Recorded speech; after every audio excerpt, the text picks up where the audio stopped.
Thank you. Thank you very much. Welcome. It's nice to be with you once again. This particular show, which is Jazz and the Young Player, the young performer, is presented by the Kennedy Center, the Prince William County Public Schools, and we're right here at the Hylton High School in Prince William County. How about a big hand for the Hylton High School, huh? All right. And we have a lot of other guests from other places. And the reason that we're so happy to be here, one of the reasons we're so happy is that we have some young people who are going to join us. I'm going to ask them to come out right now. And you'll see what I mean when I say jazz and the young performer. Jazz is America's classical music, and it includes all kinds of people, but many young people think that only guys my age play it. Now, you can see that we have some people who are considerably younger and who have something very special to say, because jazz is a means of personal expression. And even though a couple of these musicians play what looks to be the same instrument, there are three saxophonists here, they're different saxophones, but you'll hear that their sounds, the sounds they get on those instruments, are as distinctive as their appearance. They look different, they sound different, and they express themselves differently. Jazz is a music that allows you to do that. I'd like to introduce you to the other members of my trio, and after we play a tune, I'm going to come over and talk to these young people, and you'll see what I mean. On the drums, we have Steve Johns.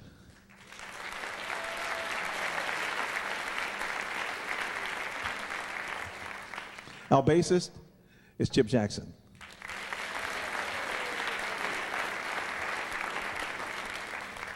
Steve, Chip, and I teach at the University of Massachusetts, and we have an opportunity in traveling all around the world to talk with young people in many places. So we're very excited about the fact that young Americans are playing the music, because when we go to Japan, when we go to Europe, when we go to other places, we find youngsters in those countries playing our music. So we want to make sure that the homegrown product is doing what it's supposed to do, and I'm sure that it is. You'll see what I mean. This first song that we're going to play is a song written by a man who is one of the founding members of the modern jazz quartet. His name is Milt Jackson, and he wrote this some years ago. It's a blues. It's called Bag's Groove.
Thank you.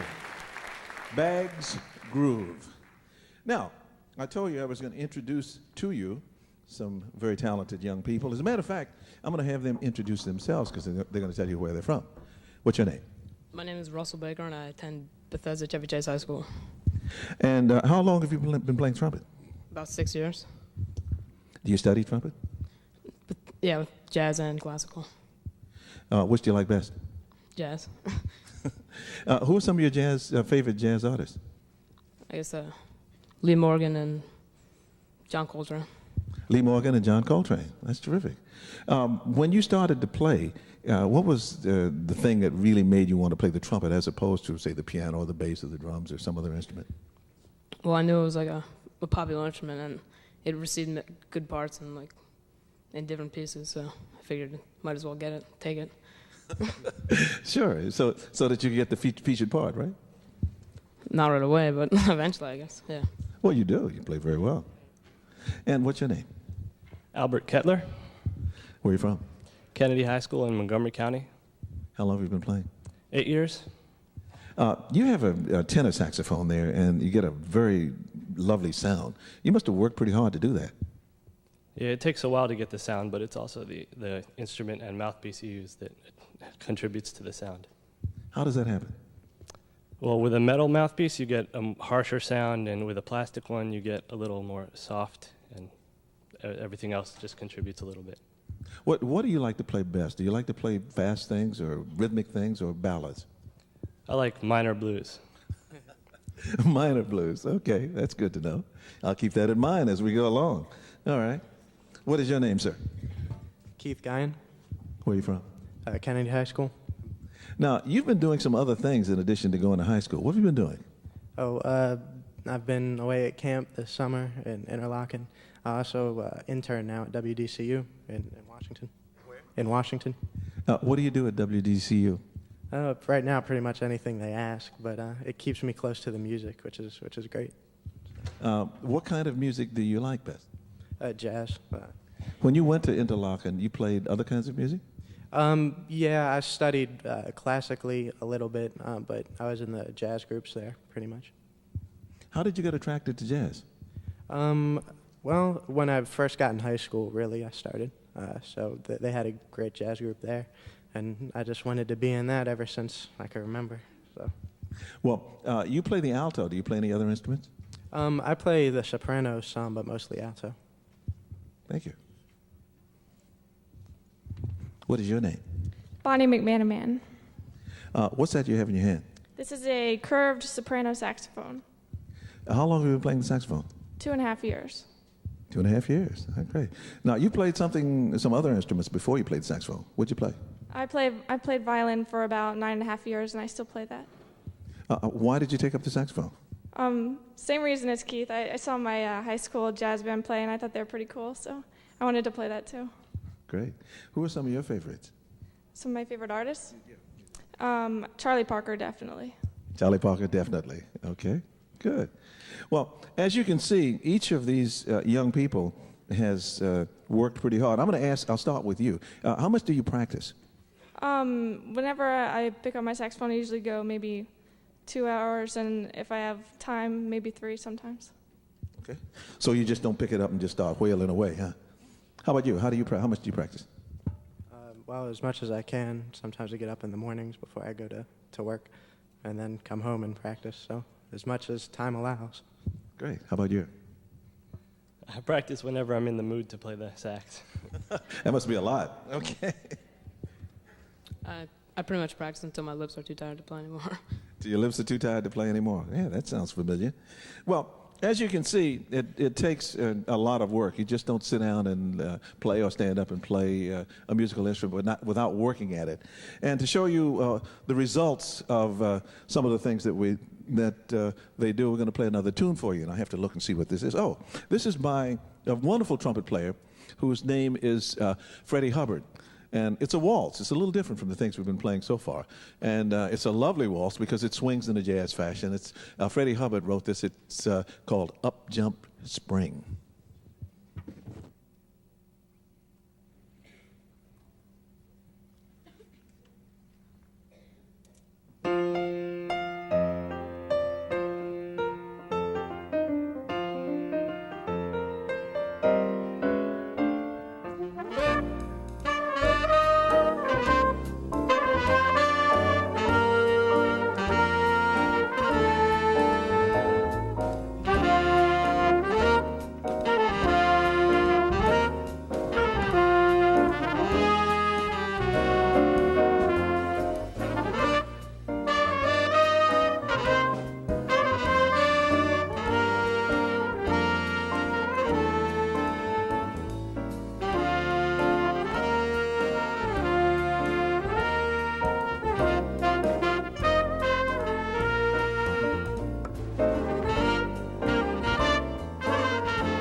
Take a bow. Bonnie, Keith, Albert, and Russell. Take a bow. Yeah, that's beautiful. Now, one of the things that you have to know, that you should know, they have to know not only the piece, what they were working from was just a single sheet of music. And so it has the melody, and it has indications of what the chords were.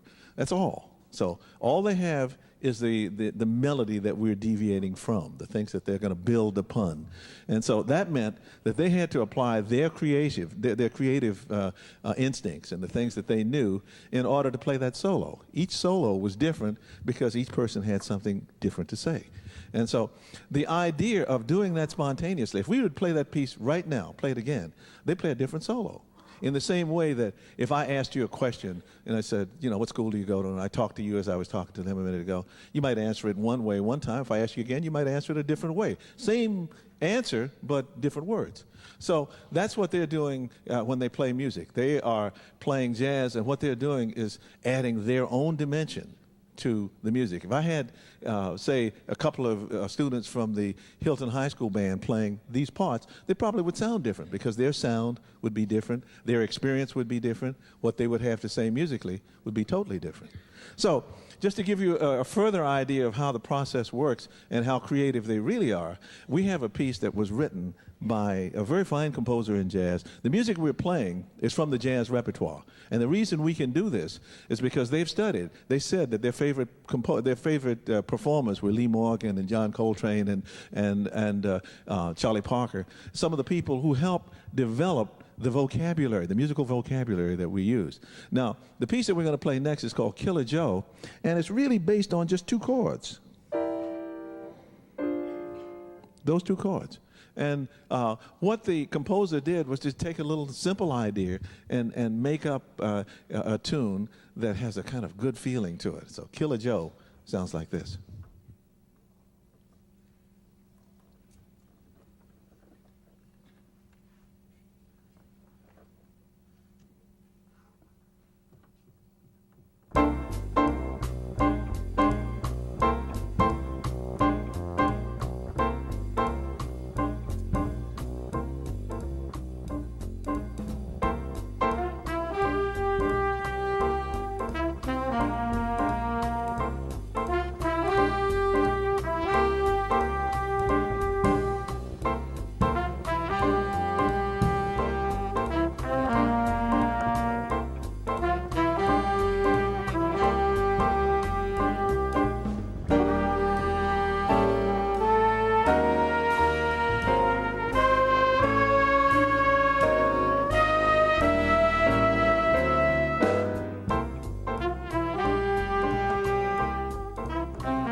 So let's go. Thank you. Now, not all jazz is fast. Some things are very slow, and I think we get a different mood. So we're going to show you that other mood. This is a kind of a quiet, introspective mood. This is a song, all of the pieces that we've been playing are from the jazz repertoire. This is a song that was written as a pop song many years ago, before most of these people were born. But they know the song because it's a beautiful song. It's called Body and Soul.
Albert, take a bow. Yes. Everybody take a bow. That was beautiful.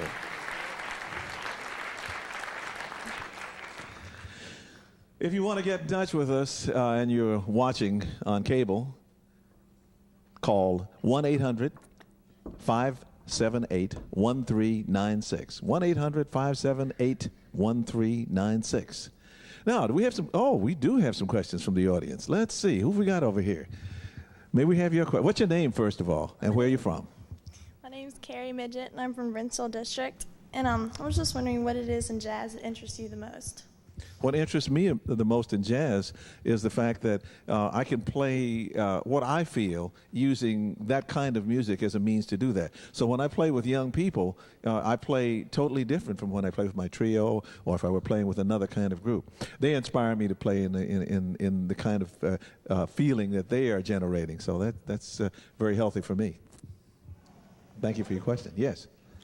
Okay, we have 2 questions for Steve. Tell me your name first. Okay, my name's Chris O'Schlegel, and I represent Grant Park. And how long have you been playing the drums? What college did you go to? And during college, were you pursuing a career in music?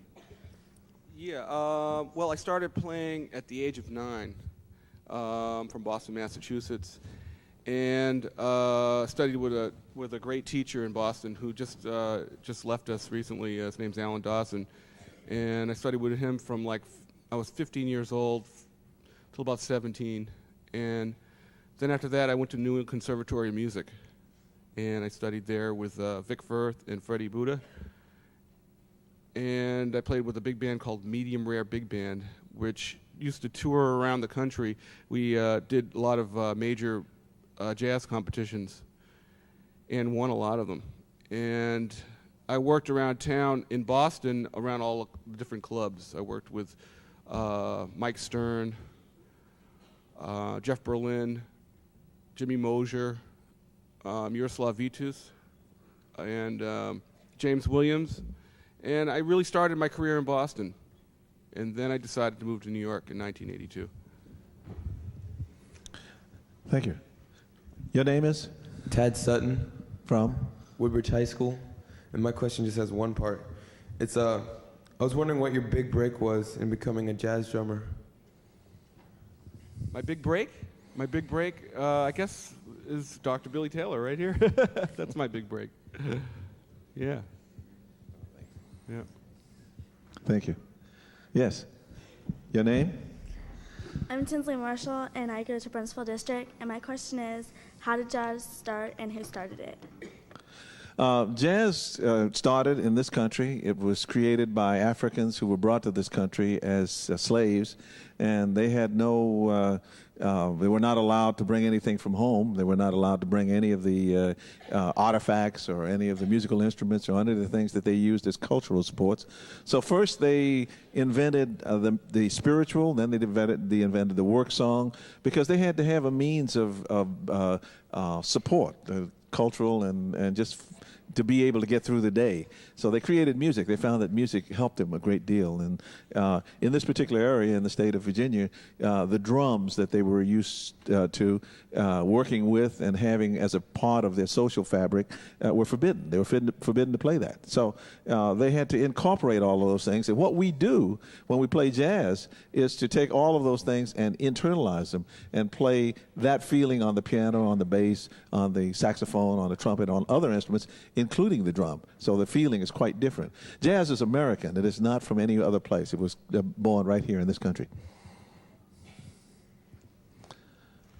Yes, Hello. sir. Your name is? David Stiles. I'm from Saunders Middle School. Uh-huh. And my question is, what instrument contributes the greatest to the ensemble, and why? No single instrument contributes more than the other. Each instrument is equal in terms of its importance. Not every instrument plays at all time, but whenever an instrument is in the ensemble, it is equal to all of the others. So when the trumpet plays, or when the saxophone plays, even smaller saxophone, she has 2 there, so she plays either one, they're of equal importance. It's just a matter of what you're doing in the context of the music you're playing. Thank you. Hi, my name is Becca Warmy, and I'm from Woodbridge Middle School. And I was wondering, how many concerts do you have per year, and where's the farthest place you have performed? Oh, my. We do a couple of hundred concerts a year, I guess. And we do quite a few over at the Kennedy Center. We do a radio show, which is taped there, and they're always live concerts, which are taped. We do many other concerts in schools and in concert halls around the country.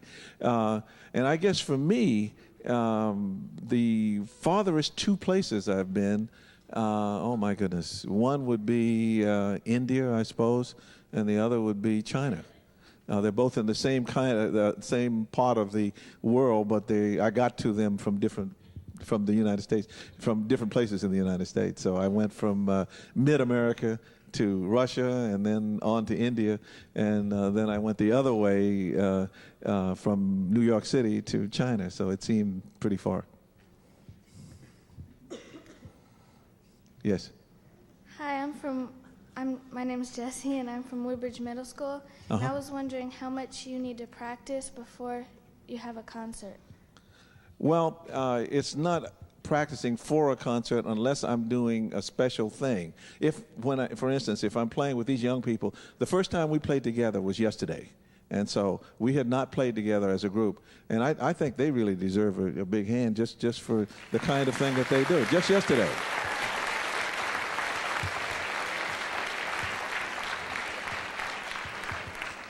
Now, they came from their schools, and we rehearsed yesterday quite hard. Several hours. We just ran over the material so they could get comfortable with the material. And we played it today. And you can see that they're very much in control of what they're doing. So in terms of practice, they indicated that they practice at least a couple of hours a day.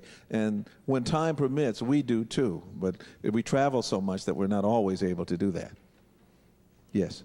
Hi, my name is Megan Fell, and I'm from Woodbridge Middle School. I was wondering, do you get nervous before big concerts, and what do you do to relax? Good question.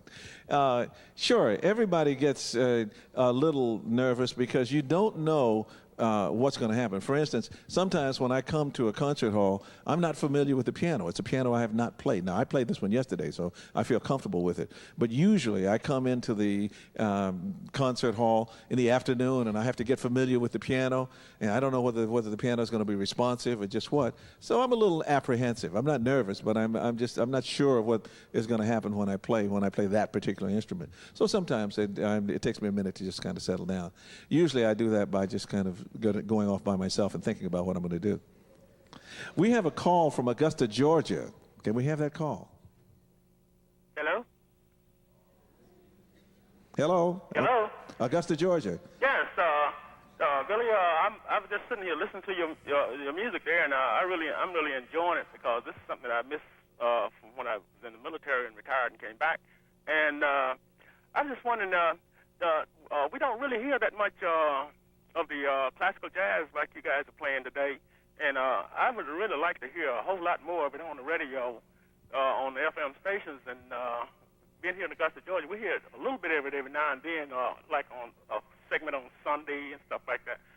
And I was wondering if you could maybe give us a pointer or something, as to how we could maybe influence the radio stations maybe to put more jazz on the radio, something, that we, instead of just such harsh music that's coming out today. It's really relaxing to hear what you're playing there. Well, what you have to do, if you want to hear more of this kind of music, and for those people in this room, if you'd like to hear more young people such as the ones you're listening to today, you have to ask for it. You have to ask the people who are programming the radio stations you listen to and say, I heard Bonnie playing and she sounded great. Why don't you play her on the radio? And if you ask for the things that you want to hear, in the same way that you do if you hear a great record and you say, well, gee, I'd like to hear more, call up the radio station, say, play that some more. Well, if you'd like to hear more jazz such as what we're playing, then you have to ask your radio station in Augusta, Georgia, or right here in Virginia, wherever you are, say, listen, I would like much more of that. Please play it. And if enough of them do it, they will play it. So I know that in New York City, where we have a very competitive market, when they get requests for certain kind of music, they begin to play it, and they change their programming to fit what they think their audience wants. We have another call from Columbus, Georgia. A lot from Georgia today. Columbus, Georgia, you're on the air. Yes, hello, Dr. Taylor. My question is to you, which style of music about jazz do you enjoy the most, and why, as far as classical or ballad or fast, slow, things like that? Say it again, please. Hello? Yes, I wanted to know.